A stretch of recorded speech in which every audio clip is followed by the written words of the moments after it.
Hi, I'm Selina. I'm here with Tim Waggoner, and he is a horror writer or an occult writer. How would you, for readers unfamiliar with your work, how would you describe what you write? Well, horror is fine. Sometimes people will call what I do dark fantasy just because there's, more like weird stuff and magical stuff that might happen in some horror. But horror is fine, dark fantasy is fine.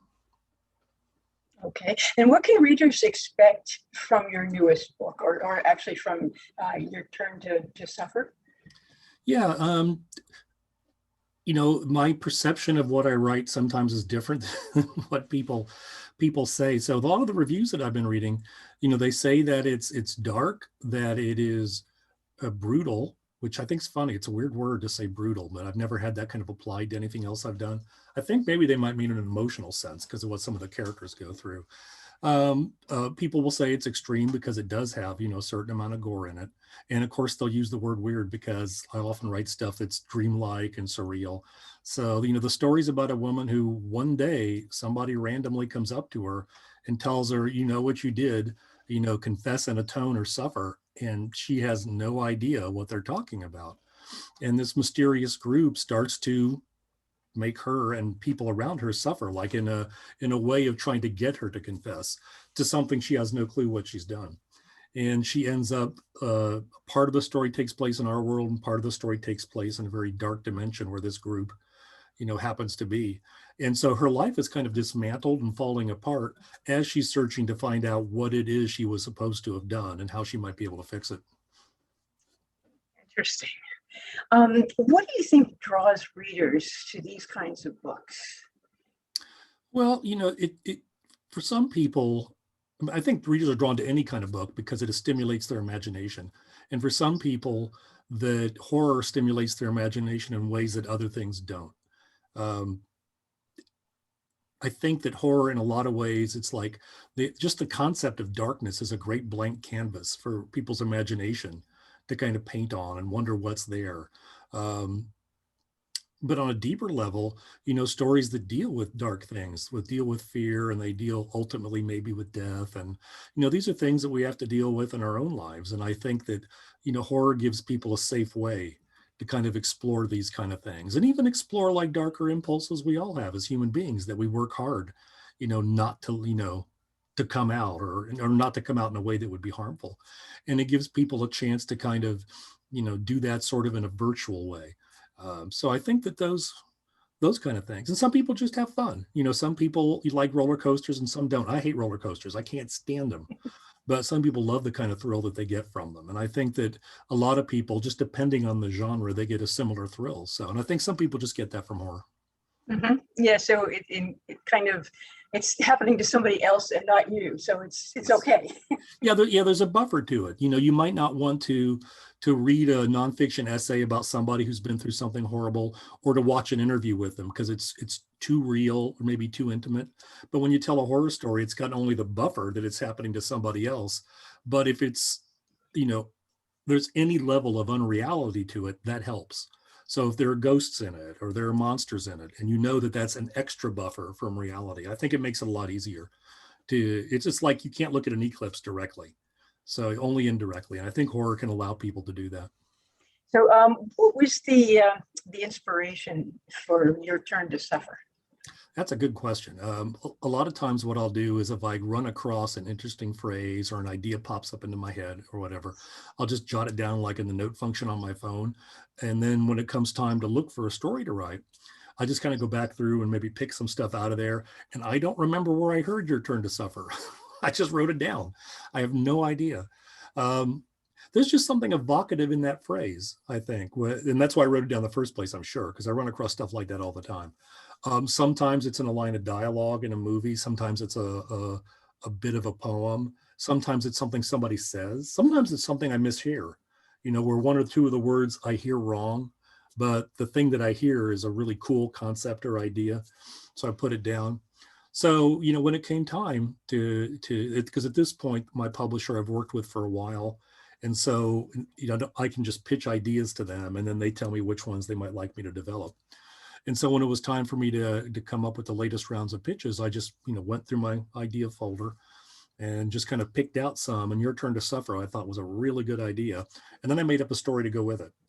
Um, Sometimes what I'll do is I'll pull like separate little ideas and put them all together. So so some of the ideas in this book were like that, small ones all by themselves that I put on in. Um, it also struck me as, reminiscent, not that I did it on purpose, but it just struck me as reminiscent of Kafka, some of the weird things that his characters get into, like in both the trial and the castle, like the characters have no clue exactly what's going on. And there's a lot of that happens in life around us, that a lot of the things that happen they're a mystery to us. We don't understand why they occur. And it's a big question. Why do these kind of things happen? And I thought, well, that seems like a really cool kind of theme that I might explore with this one too. So those are kind of all the little different places where the idea came from. So when you're writing, do the characters kind of tell you what's happening in the story, or do you have the plot already written out?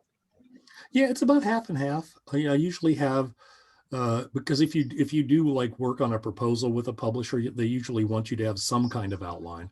The editor I'm working with for my horror novels, we've worked with together for years. So he doesn't need as much as maybe a new editor might from me, but I always have some kind of outline. And then as I write, I kind of also improvise as I go. So it's like half and half. And then as I get to know the characters more, as I'm making them, yeah, they might make choices, or, they don't do it on their own. It's still just Right, me. But obviously. yeah, but I realized they would make a different choice at this point than I thought they might have when I wrote an outline, not really knowing who they were yet. So it's like half and half. It's like half planned and half improvised. I was thinking earlier today, it's kind of like there's a certain level of chaos you need as a creative person, but then you also need the ability to channel it on some level too. So if you can kind of balance those two things somehow, you might end up with a finished work. So that's kind of what I do. Mm-hmm. What were the steps that you took to bring this book from initial inspiration to a complete product? Right. Well, once my editor, just said, this is a good idea. This is the one I want you to write. Um, Usually at that point, there's still some time before the book's due. And I have other projects I may be working on and finishing up.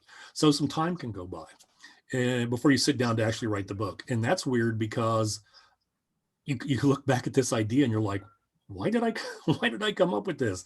This suddenly doesn't sound that great. Or if it's time to do a more detailed outline, you're like, oh my God, I don't know if I got enough to fill a whole story. My wife always laughs at me because I'll say that at the beginning and I always have enough. But so, I sat down to do the outline and just kind of, work through it in terms of trying to um, come up with enough to have her life dismantled. In the original pitch for the novel, I didn't have the mysterious group be in another dimension. I just thought it would be interesting to have her going back and forth between the two as just another way to disorient herself, or have her disoriented as she's trying to figure out what's going on. And I thought maybe that group might just do all kinds of different things to break down not only her her mind, her resistance, but also her sense of reality, which might be another way to break somebody down and get them to maybe understand why they're doing what they're doing. And there's a reason the group can't tell her why. They can't just come out and say, you did this, go fix it. And I also thought that it was this concept was a lot of fun because there was like mystery to it as well. And a little bit for me too, because not everything was worked out 100%. So that was fun, going through and trying to work it out. But then once I sit down to write, it's just a matter of, I don't have necessarily a goal for X amount of pages a day, but I know in general when the due date is. And so I go ahead and just kind of apportion, I need to have so much done by this time, so much done by that time, leave myself time to edit. I usually edit as I go, so I don't have to do a lot of editing toward the end. So that helps a lot. And it usually takes me about 3 months, maybe 3 to 4 months to write a book. If I'm not hurrying, if I'm just kind of writing it at my normal speed. Then once my editor sees it, he'll give me feedback on things to change or whatever. Copy editors give you some feedback on what to fix in terms of just some of the sentences and everything. And then it gets published and you hope for the best when people start reading it. What kind of research went into writing this book? Oh, that's a good question. A lot of times I'll research like mundane things. I can make up all kinds of stuff, but I have a terrible terrible memory or just mind for things like what clothes are called, different types of clothes, or, what type of a certain type of furniture, what's it called, or cars. I know there are trucks and pickups and cars. I don't know the names of them or the brands, or I can't attach a name of a brand with an actual car. So I'll do a lot of research for things like that. And sometimes I'll do research, like if I know my character's profession. The main character for this book, I made her a physical therapist. So I may actually look for, what cars do physical therapists drive? And you can find all kinds of weird lists on Google, and you can find, somebody who writes that in general, this profession, they tend to favor these kind of cars. So I'll just do that. And then I'll look up some things about, what's it like to work as a physical therapist. And I actually stopped near one and took a picture of their storefront, so I could just go ahead and have an idea what the storefront looked like. So I do a lot of real world research like that. Unless and I try not to, if I don't know a job really well, I don't spend a lot of time writing about it. So I learned enough about how physical therapy goes. I've been through some physical therapy. So is my wife. My wife's also a former EMT, so I ask her about the injuries and things that my characters go through. And could somebody still operate if they've been, hurt like this, or, they've been hit in the head? Can they still think straight right now, or do they need time to recover? So I'll do things like that. But a lot of times it's all the small little details like that. I'm not writing science fiction where I have to try to figure out what would it be like in this planet, in this galaxy, with this gravity and this atmosphere, which is a lot. So yeah, so for this one, a lot of real world stuff. And did you have any favorite research stories?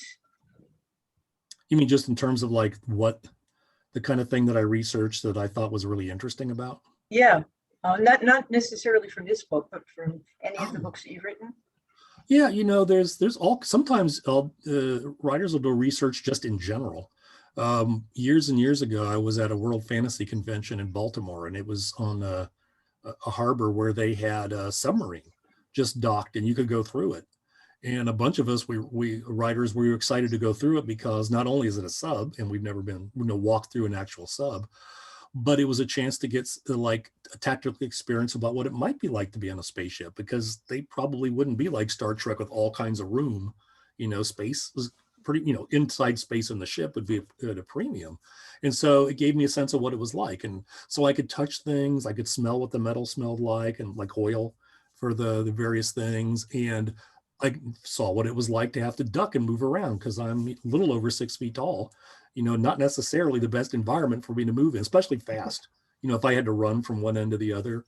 So all kinds of small little things like that. If you can get out in the world, you can pick up details that, even the small things, like I talked about the feel of the metal and the smell of the oil, I could make something seem more real to people. Like if I wrote about a spaceship, then if I researched a whole bunch about how actually rockets work or anything like that, because it's, the word verisimilitude means lifelike. It feels like life. And so a lot of times those kind of details, they work really well. So stuff like that are my favorite kind of research experiences. Great. Now, what was the biggest challenge that you had in putting out Your Turn to Suffer? I had just finished a book called Writing in the Dark, which is a book about Right. writing horror. And then I had to sit down and write a book after I've written all this advice to other people. And I'm like, oh my God, now I'm so self-conscious, of thinking about putting these things into practice. And am I really doing it? Am I doing a good job? So I had to kind of get past that level of self-consciousness, and, just plowing through it worked okay. But it was an odd feeling, thinking that this book had to live up to, I had to practice what I preached. And I was conscious of trying to do that. And, I went away eventually. So that was good. But for a little while there, it was really uncomfortable to write. So I'd say that was probably the biggest challenge for that one. And how did you overcome that? It just happened? Yeah, just keep plowing through. I mean, one of the things that helps, I've been writing for a long time. And so I can remind myself that, yes, you've done this before, which means you can do this again. And that if you just keep plowing through, you'll have something to work with, even if it's not, what you hoped the first time. That's okay. You can go ahead and keep working with it. And I've written long enough now that I know that a lot of my worries and insecurities, the kind of normal stuff that creative people have, they're never pan out. They're just me. They're just my worries that I have, and it never seems to affect the actual work itself. I learned a long time ago that my experience of creating the work does not necessarily translate into somebody's experience of reading it. So I always associate, what I write with how I felt at the time and what was going on in my life. People don't know that. So, and my fear is that that stuff would somehow embed itself in the work and make it worse. It never seems to happen, or at least nobody notices that I know of. I think he's written over 50 books, I think it was. Yeah. Wow, plus the short. Yeah, coming up on 200 short stories, I think, at this point. Wow. Okay.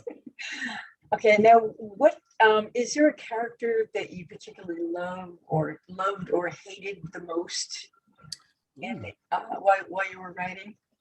Boy, that's a really good question. Um, I always love whoever the main protagonist is, or sometimes I'll have an ensemble, and I always love them because they're just people, they're just real people. In my horror novels, I'm not doing like superheroes or anything. It's hard to have a horror novel with Superman because he could just defeat anything. But a regular person like us trying to deal with this stuff, it's a lot harder.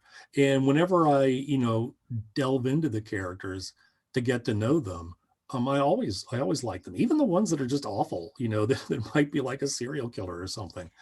I find something in them that's still human to latch onto. Um, Most difficult character I ever wrote about, and I did it on purpose as a challenge to myself.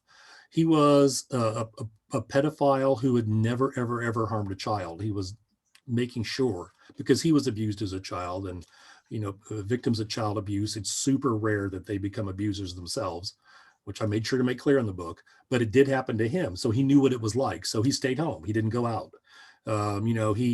He just lived with his mom and had the groceries delivered and everything. And then I had to put him in a position where at least he was tempted on some level. And I told myself I was never going to let him do it. I wasn't going to cross that line. But I had thought, how many people are there in the world who for whatever reasons, they contemplate a murder, or they may be a serial killer that just never did it. They were able to fight it or something. Well, we never know. There's no way to know that these people exist or not. And I thought, what would it be like to write that character and try somehow to, the predilection is just so abhorrent to all of us that I couldn't find sympathy with that part, but sympathy with him trying to not give in to that part. So that character, it was weird. Like, there was part of him I hated and some parts that were uncomfortable writing, but I also was able to find something that I liked about him. So I can't say he's the character I wrote about that I've ever liked the most. He was probably the most challenging, which has made him the most memorable, I think, for me. I don't think I could ever, once I've done it, I don't know if I could ever do something like that again. Not to that level. We'll see. Maybe someday I'll come up with something else like it, but. Wow, that must have been really a tough challenge. It was. I think from what people said when they read it, it was in a book called The Forever House. And people seem to think that in general, I walked that line really well. Because I don't ever want to go over it, and I don't ever want to. I mean, I know some writers think that they should push the envelope entirely, but I want people to enjoy my stories too. I don't want them to be, triggered by any just in general. The concept is so awful that experiencing it's traumatic. But if they have any kind of thing in their past that might connect to something like this, I don't want to trigger that either. So I think I did okay. It seems like it. I didn't get a lot of hate mail on the internet or anything, so. That's good. Yeah. So what can we expect from you in the future? Well, I've got Your Turn to Suffer came out from Flame Tree Press, and since then, I've written 2 other novels that aren't scheduled for publication just yet. One of them is about, instead of a zombie apocalypse, it's a ghost apocalypse. Ghosts all over the world start showing up. And even ghosts of your friends and family are malicious, and nobody's sure why. They're supposed to be your relatives. They're supposed to, love you, at least hopefully, but that's not the way it's working. And then the one after that one's called We Will Rise. And then the one after that's called it's a hunter called Night. And it's about a supernatural being that hunts this man who takes refuge in an office building. And the hunter is a creature of the wild and can't go anywhere near anything that is any way or shape or form connected to civilization. But she can cause a blight that starts to change it. And so she does that to the building, and eventually it will change into the wild and she can go in and get this guy. So this guy's in there and he's basically put everybody at risk because the whole environment's changing, they're changing. And I wanted to write about, what it's like when a character is so selfish to survive that they will put a bunch of other people at risk, which at the time it didn't occur to me. That might be, something that we see with people that refuse to mask up or whatever, that their benefit outweighs other people's benefits. But I thought that was interesting. I got a novelization of a movie coming out probably in fall. It was due to come out the last fall, but then COVID hit and movie theaters, a lot of movies got pushed back a year, and this one did. I'm still not allowed to tell anybody that I wrote it, and I'm super excited because it was awesome. It was so much fun to write, and I can't wait for people to know about it so I can at least talk about it. It's weird because I'll be on the internet and I'll see people speculating like what's going to be in this movie and all that, and I'm like, I read the script, I know, but I can't say anything. I couldn't say anything anyway to them, but I imagine that a lot of people might be emailing me saying, tell me what's in this movie. So I'm looking forward to telling people that novelization should be the very next book that comes out. And I'm also doing a follow-up to Writing in the Dark. I'm doing a workbook with more exercises on how to write horror. That may be out early 2022, maybe. So those are all the things I've got going right now. That's quite a bit. It's wonderful. All right, now I'm going to ask you some questions about being a writer. Okay. What's your favorite part of being a writer and on the whole writing and publishing process? Yeah, probably coming up with the ideas first and shaping them. A long time ago, I just realized that writers in general seem to get their creative energy either from earlier in the process or later. Some people they're like, I cannot wait to have this draft down and revise this thing. I think those people are nuts. I don't understand why they would love that part, but that's where they find their creative energy from. And I usually find mine in the creation of things. I still love the writing of it, and I still love, creating the scenes and the characters and all this and going back through it. But it is the creation part that I love the best. It's a lot of fun. And also it's weird, but I really like if I'm writing something, it's more fantasy-ish maybe than real world type horror. I love coming up with names and terms for things. It's just so much fun for me to like go through the thesaurus or like, look up like Latin words for things so I can kind of craft my own language just a little bit. That's a lot of fun. So those are the parts I think I like the most.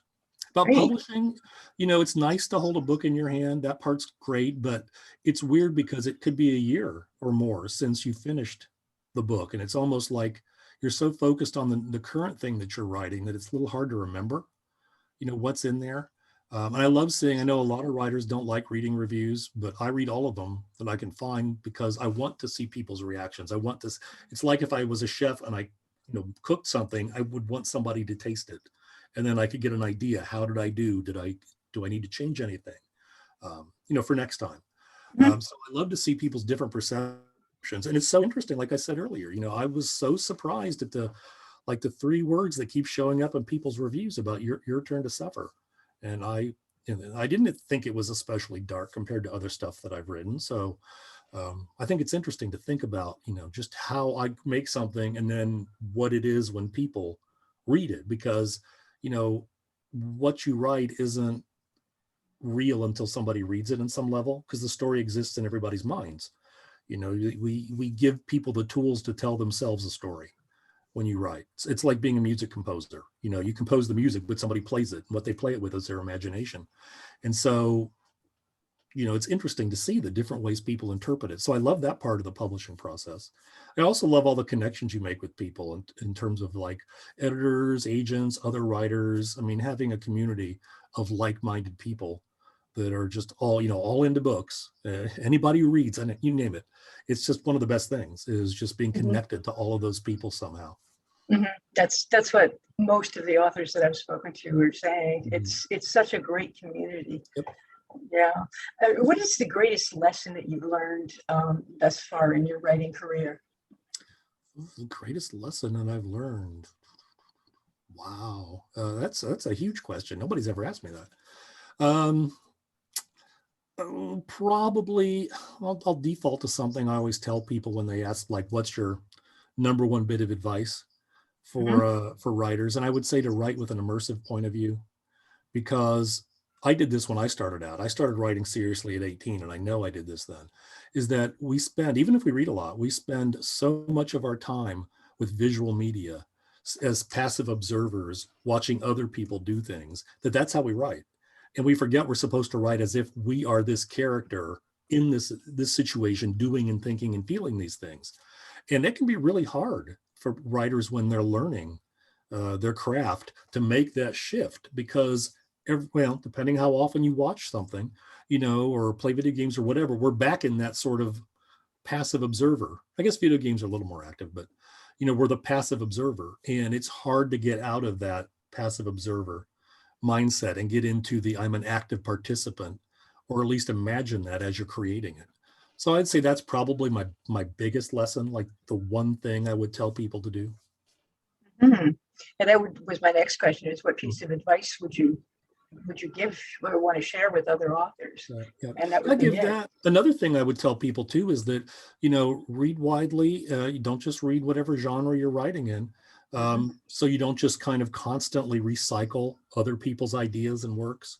You can bring in things from different places, and don't be afraid to try new things. I mean, I've known lots of writers who started off to be one thing and they ended up finding success at something else, just because they tried different things. You don't know necessarily what you might be good at.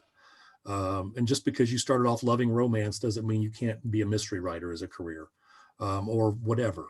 And it's also okay to shift. It's, a lot of the world these days tell, they've done it forever. But they tell you, this is the thing you should be. And once you are this thing, stay at this thing forever. And that's not necessarily good for an artist.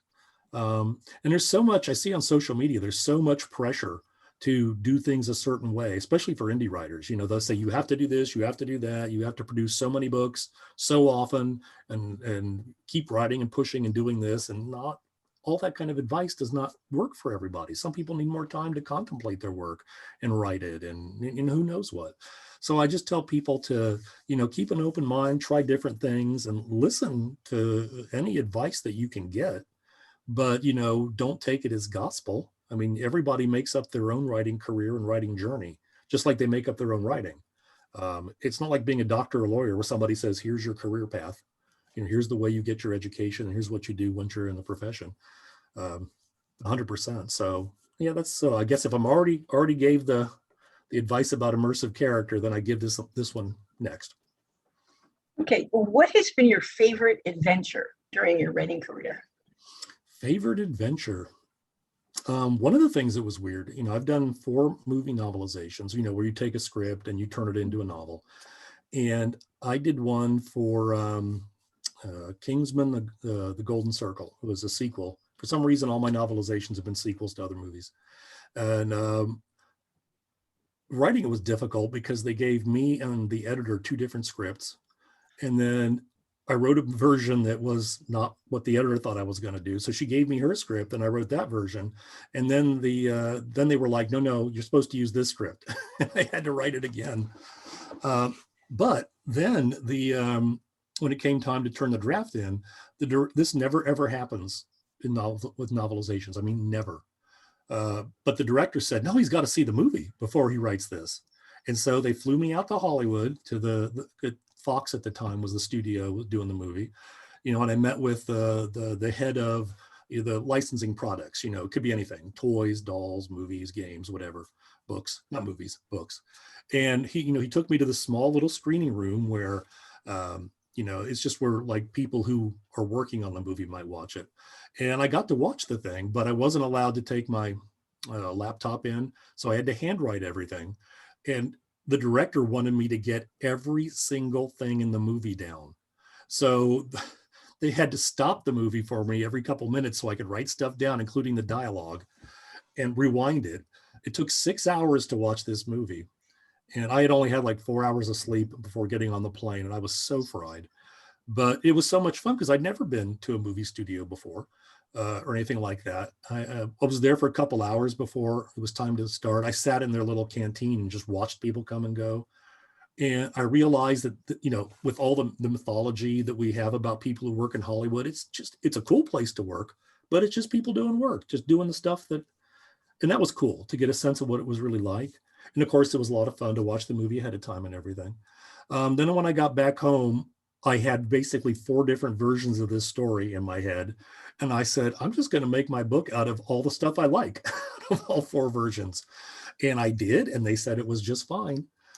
So it was a lot more work than these things usually are, but it really was a very cool adventure. People ask all the time, if you're doing a novelization, do you get to see the movie ahead of time? And the answer is always no. They will not let you do that. I just got lucky, and it was a lot of fun. It does sound like it was great. Yeah. Are there any groups, clubs, or organizations that you'd recommend to other writers that have helped you in your career? Sure. I mean, the various genres have a really good organizations. There's the Science Fiction and Fantasy Writers of America. There's the Horror Writers Association. I belong to both of those. International Thriller Writers, I belong to that. And the International Association of Media Tie-in Writers.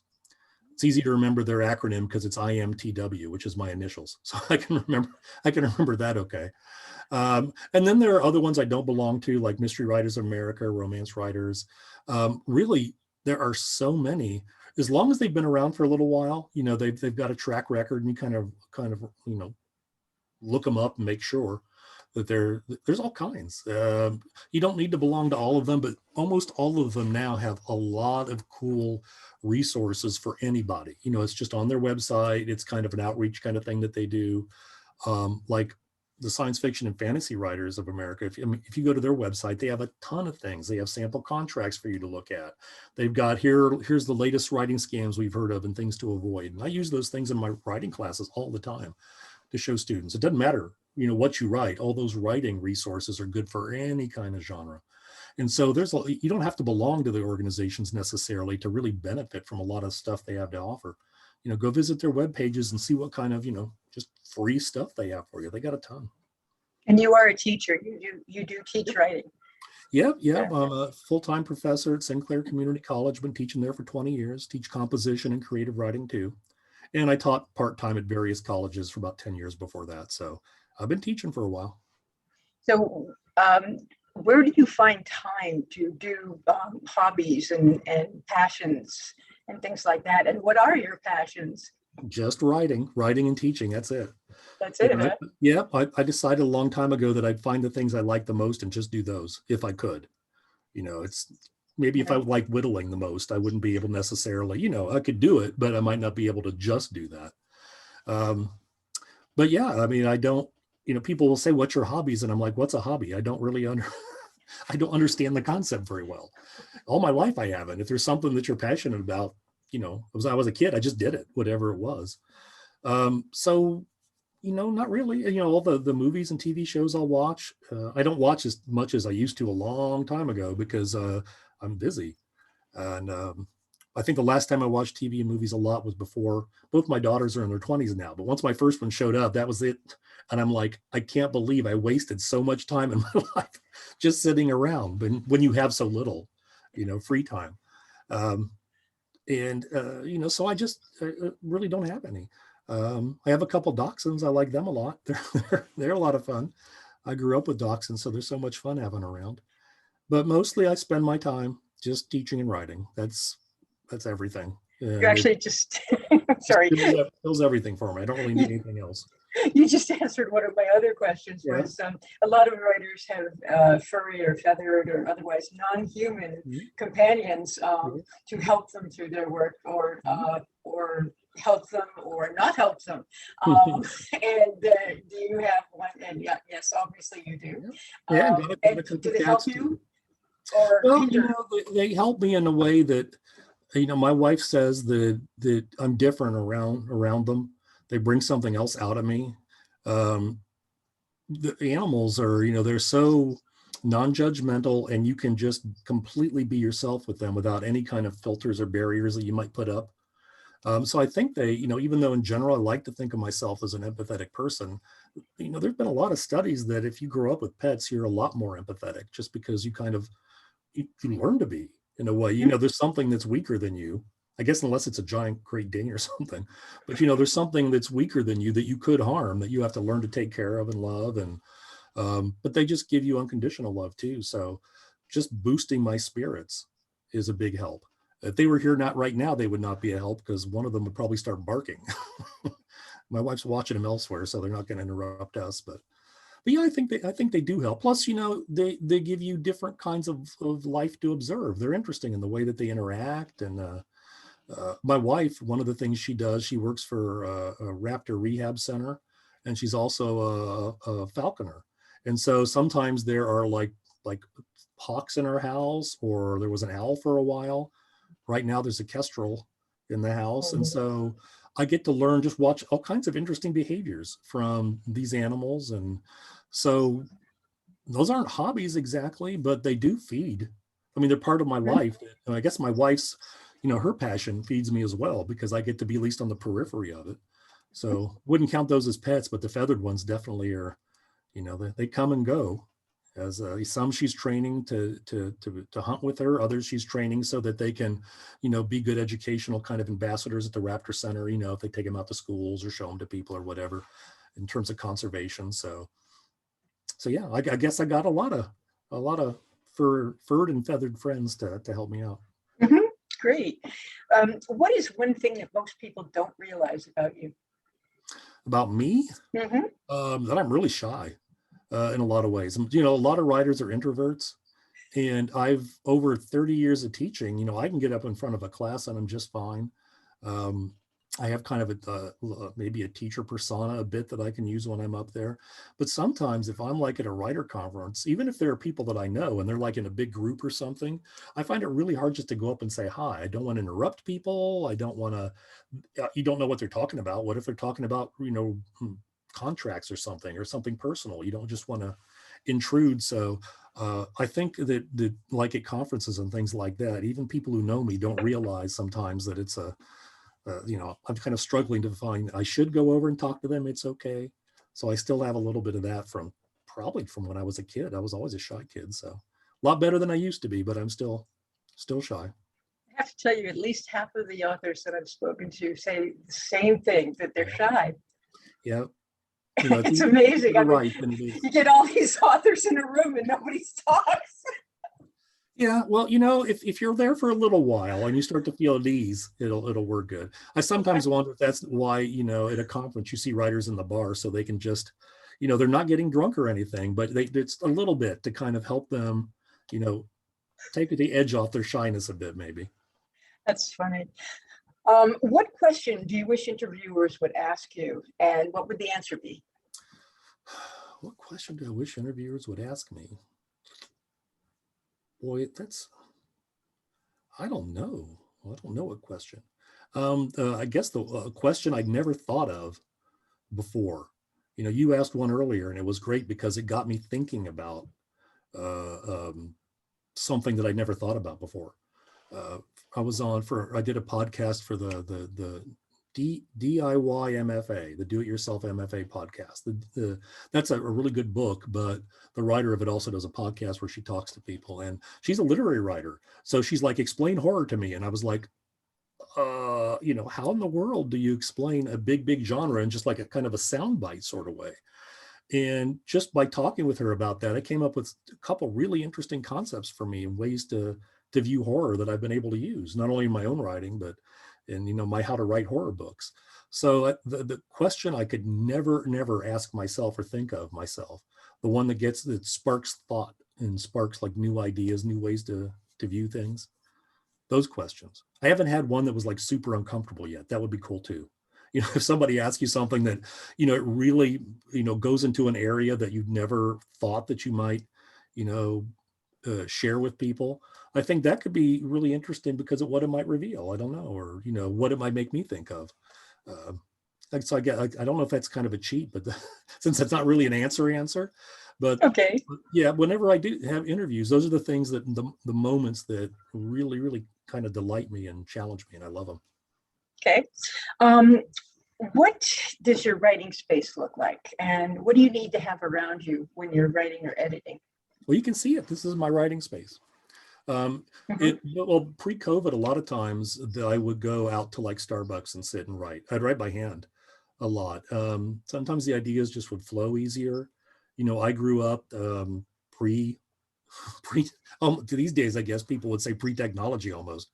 But before the internet, I mean, even personal computers, the ones you can put on your desk, didn't come out till I was like 19 or 20. And so my formative years spent writing was handwriting all the time. Everything you did was handwriting until like maybe the very end of high school, when I took a typing class and then teachers started asking for your papers to be typed. So I would go there, and I find it was a good place to help me concentrate.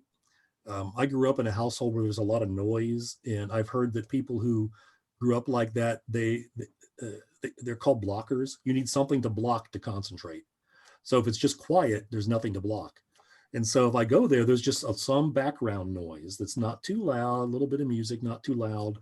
And that really seemed to help a lot. Plus, if I got a little bored, I could look around and I could see people doing things and things happening that might actually spark ideas, or it would help me with the clothing thing I'm terrible at. I needed clothing. I'm like, that person over there, I'm stealing, like the way she's dressed and putting it in this character right now. But then COVID hit and I stopped doing that. And so I had just gone back to just typing everything right here. So, I have like a lot of weird pop figures around. Most of them are horror related, but some are things like from my youth, just things that remind me of that. Over to my left here, I have a group of books, that are really important to me, like a couple horror anthologies I read as a kid that really got me into the genre, and some things like that. Some How to Write books by Lawrence Block that I loved when I was starting out, which kind of inspired me to write my own. My desk is the kind that has like cupboards up here and everything. So I've got Post-it notes that you can't see all over the place to remind me of different things, or, deadlines and stuff like that. But I can write anywhere. I mean, for years, I would write like in between classes in college, or when I was supposed to be doing something else, in school, maybe write or doodle or whatever. So all I need is a little bit of space and just something to write on.